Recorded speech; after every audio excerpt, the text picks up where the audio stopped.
For more on all of this, what might come up. Hey, how you doing?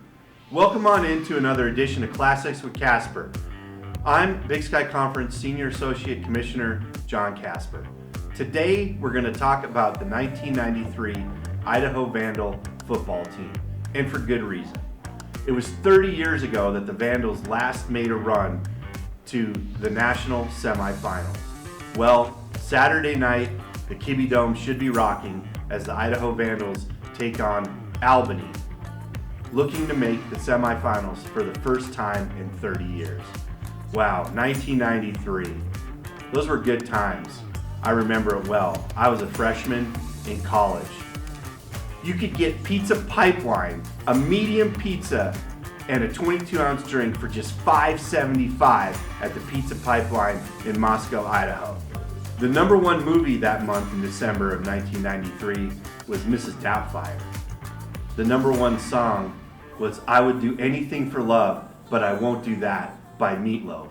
Meatloaf. Would you guys like some meatloaf? Hey, Mom!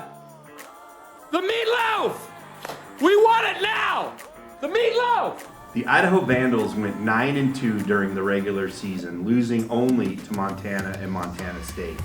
Idaho did go on the road and beat Utah that year. Led by quarterback Doug Nussmeier, who won the Walter Payton Award, and is probably the greatest left-handed quarterback in the history of the Big Sky Conference. The Vandals went on the road for their first-round playoff game and upset Northeast Louisiana 34-31. Northeast Louisiana is now Louisiana Monroe. That set up a quarterfinal matchup in the Kibbe Dome with an undefeated Boston University team.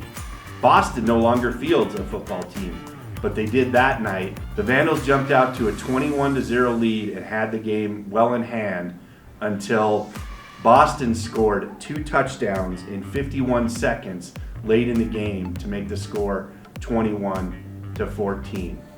That night against Boston, a freshman defensive end, Ryan Phillips, recorded 2.5 sacks. That Vandal team was loaded. Kicker Mike Hollis went on to the NFL, Phillips was drafted in the NFL, and Nussmeier was also drafted in the 4th round. Nussmeier is currently the quarterback's coach for the LA Chargers. Idaho's season came to an end the following week, losing at Youngstown State in the national semifinals. Youngstown State, coached by Jim Tressel, went on to win the national championship. But that 1993 team by John L. Smith remains the last Idaho team to advance to the national semifinals. We hope at least until Saturday night.